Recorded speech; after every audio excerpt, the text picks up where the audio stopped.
Hey, what's going on, guys? It's Lance and Lauren here, bringing you guys, what is this, episode 12? Yeah, Episode 12 of Elevated with Lance and Lauren. So, I have no idea what you're doing with the 1 and the 2, but, because don't you remember on Channel 5, this is for St. Louis people. Yeah, they but would that's always do only the local. 5, 1. I yeah, know, but nobody else gets that.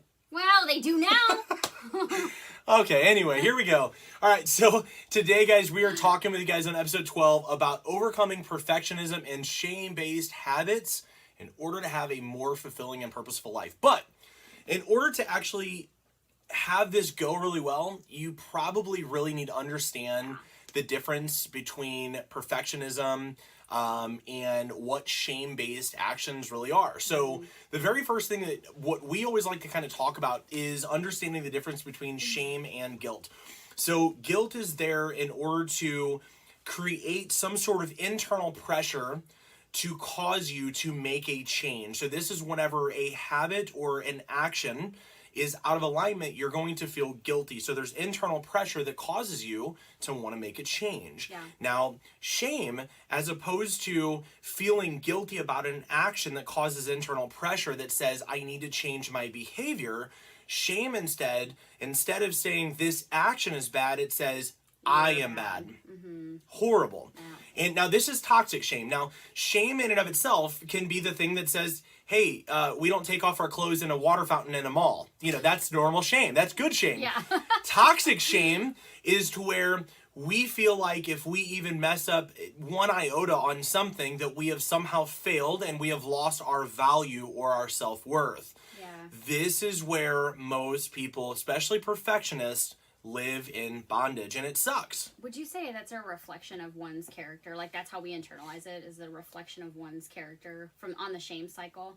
What do you Like mean saying, one's character? Well, like if I do something, you know, that where the behavior needs to change, but I actually internalize it as shame, I'm reflecting that action as my character versus... Yes, it's not a reflection of the character, but what you're doing is you're placing that shame on your character as if that's who you are, that you are bad, as opposed to your actions being bad. Got it. So and that's where that cripples people because, and again, that's where for years you saw me as a perfectionist trying to compensate for feelings or sensations of inadequacies, and that's the big issue. Same, yeah. So the other thing that we always like to talk about, so hopefully this makes sense as far as the difference between understanding shame versus guilt. Yeah. So guilt is good. Guilt is something that says I shouldn't have said that. I'm going to change that or say I'm sorry. And sometimes a healthy shame will say something about like, you know, this is below my standards that I've set for somebody. So if I don't reply to a text message, I feel a little bit guilty, or maybe I feel a little bit of shame because it's not something that I really wanted to do. So, and that shame helps us to feel like I'm better than this and I should be better than what I'm doing. That is something that's okay. So toxic shame is whenever you believe that there is something wrong with you, that you're bad, you're not good enough, and that you are inadequate. So to relate this maybe for fitness for people who are watching this, I know a lot of you guys follow us for fitness. If I could use this as an example, and you can correct me if I'm wrong, obviously, but let's just say you have your macros, and one night you're having a rough day and you completely blow your macros. Shame would be, oh my gosh, I'm a horrible person because I can never stay in my macros. Correct. And I'm this and I'm that and I'm blah blah blah. But the guilt would be, crap, man, I really do better most of the time, and I just kind of had a reaction and I'm just going to change that behavior. That's 100%. The difference. And so just to kind of like dumb that down, that's what I would say to me. Please dumb it down for me. Like to dumb that down a little bit, that's kind of the difference between the two. That's 100% the scenario for sure. So the whole thing is that we want guilt in order to change our behavior, but shame prevents the changes that we need, and it causes us to make changes in things that we don't need to make changes on sometimes. Or it causes us to chase something that is absolutely impossible to grasp or to hold on to, and that makes us feel inadequate and not enough. So the very thing that we're chasing after, to feel certainty, to feel adequate, to feel enough, the very habits that we're adopting with perfectionism and shame are the very things that actually prevent us from getting the very thing that we need. So, and I used to have multiple habits. We'll talk about some of those habits that were horrible, just bad habits that I thought were good. But whenever you realize that they're so far out of alignment of what really does work, then you finally give yourself permission to make those changes. So the key here is that Perfectionism is shame-based and it prevents real growth from happening. So here's really how this works, guys. Shame-based actions, or those of you who consider yourself to be perfectionists, and this was, I think it was 7 years ago, I fortunately had a client who we were talking about perfectionism, and I had a little bit of shame knowledge, but not much at all at the time, and my knowledge on perfectionism was very, very limited as well. I was looking into a lot of disorders and all different things like this, and abnormal psychology and what have you, and then of course looking into neuroscience for sticking with the plan of fitness and what have you. I was highly overlooking some of the things that I was suffering myself. So unfortunately, and I think that most of you guys can relate to this, especially if you're in this group, because most of the people who are attracted to our stuff are high achievers or overachievers, or what we call recovering perfectionists. Yeah.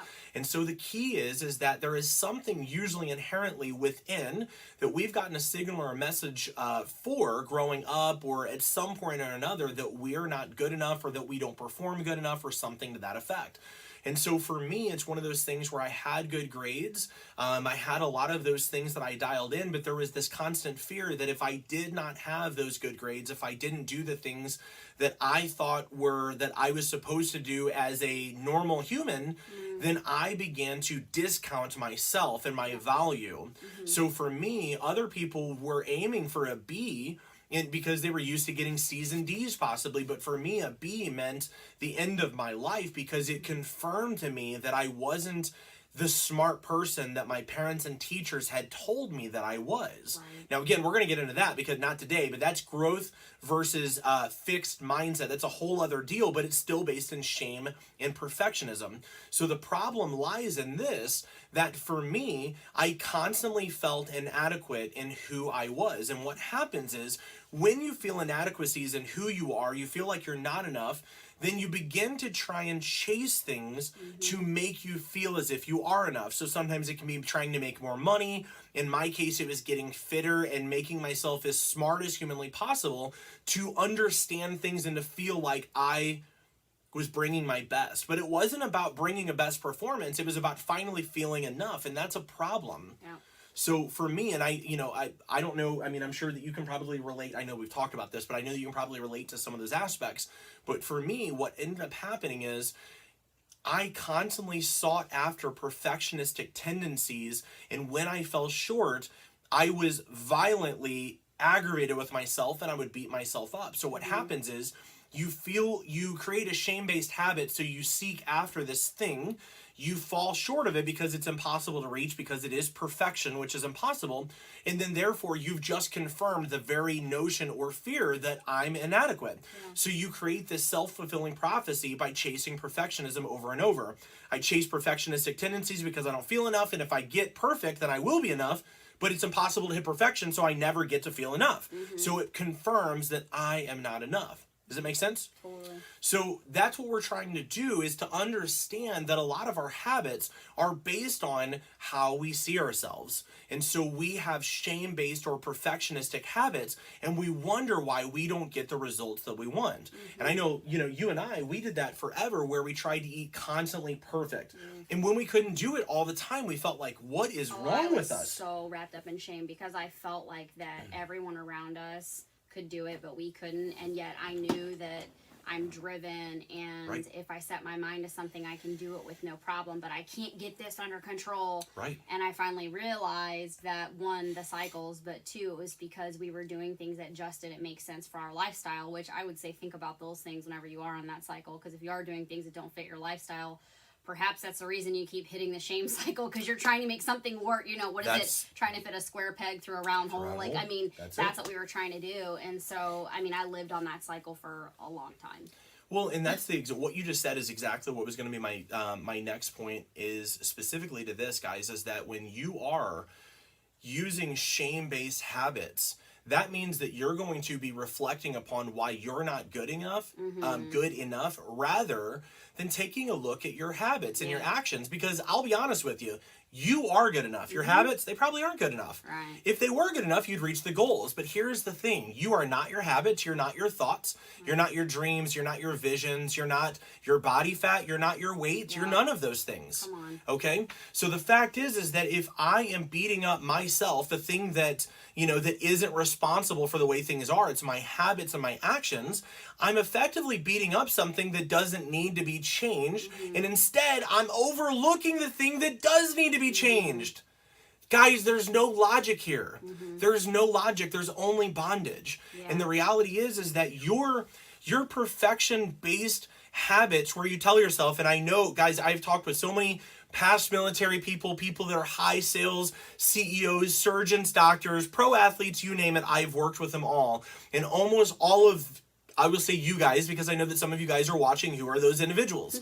And the reality is that most of the time when I speak to you guys who are the ones I'm describing, very high perfectionist, very overachieving, the whole 9 yards, you guys are great at accomplishing amazing things.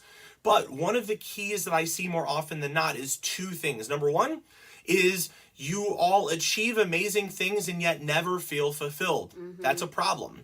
That means that what I see is that, for example, there have been surgeons who I've worked with who they enjoyed doing surgeries because they were amazingly gifted and prolific, but they did not like even spending time with their families because it wasn't because they didn't enjoy their families. It was because they were not in that state of flow to feel adequate because they were only operating in shame-based activities. So they only did the things that made them feel perfect or adequate. And they avoided the things that made them feel less than. This nearly crippled this individual's relationship with his wife and kids. So the problem is that the perfectionistic base tendencies he had prevented him from the very thing he desired, which was to feel normal, to connect with his family, and to not only look forward to work and to actually enjoy life outside of work. The second thing that happens is, so this is what happens whenever people chase that perfectionism thing. The other thing that happens is people end up beating their heads against the wall over and over, not seeing results, but they keep on changing things about them instead of changing their habits. So unfortunately, they never change the thing that allows them to get freedom. And so unfortunately, because they never see the freedom, they sink in and dig their heels in deeper into shame and perfectionism. So it perpetuates that same cycle over and over. And this is what Lauren and I have battled with our clients, with ourselves, and we want to give you that freedom so that you're not choosing perfectionism because it doesn't exist. We want to give you the freedom, to actually have a life where you have fulfillment, you have quality. So the last thing I want to leave you guys with is that when we dial in our self-image and we remove areas of toxic shame, we're able to just be human beings. Listen here. Instead of human doings, okay? Human doings are ones who bash their imperfect actions and bash their imperfect selves, whereas human beings allow themselves to be creative and flow, and they understand that they are here to grow, to contribute, and to be loved and to love others. They are human beings, and this is where you accomplish amazing things, but it comes with fulfillment and purpose and passion. So I hope that this helps you guys. These are things that we have, we're definitely, we call ourselves overcoming perfectionists rather than perfectionists who have overcome completely, because we still work on these things. Still crucial. Yeah, definitely. So I think that, we'll go ahead and leave this one kind of short because I want you guys to just kind of mull these things over. But the final thing I want to leave you guys with is this. If you are battling some shame-based activities and you're not even sure what those are, I'm going to give you this assignment here, and this will really help you. If you create two sides of a page, grab a piece of paper and draw a line in the center of it. On the left side, I want you to write all the things that you believe about yourself to be true. These are things that I'm not good enough. If I were, less heavy, whatever these things are that tell you that, about yourself, these are the stories. And then on the right side, I want you to write down the things that you desire to be true. These are the things that, where you're going to write down, I'm confident, I'm adequate, I'm enough, I'm more than enough. I'm always successful, and I pick myself up when I don't succeed at first. Then on the left side, the top of this, you're going to write down the word in big capital letters, lies. Because these stories you're telling yourself about not being enough, they're lies. The truth is, on the right side, the things that you want to be true, those are true. based on you just changing habits and perspective, nothing more. So you can have that right side, the right side that's truths, and you can get rid of the left side that's lies, but you have to, and it's up to you, determine which ones are lies and which ones are the truth. So it's up to you to label that. But if you label that top part and put it lies and mark a line through it like I'm telling you to, you're going to be able to let go of some of these shame-based habits that prevent you from being in fulfillment. So hope that helps, guys. Is there anything else that you want to add? I know that we've, with shame-based, perfectionism, things like that, I know that there's a lot of different things. I know we can turn this into a long thing. I want to make sure we don't do that. But I didn't know if there was anything that you wanted to add related to things that you've seen with clients, because we know that most of the time our clients don't not reach results. I know that's imperfect or really bad grammar. I wouldn't have called The fact is that when our clients don't reach some sort of result, it's not because they messed up on a diet. It's because they beat themselves up and they self-sabotage and spiraled.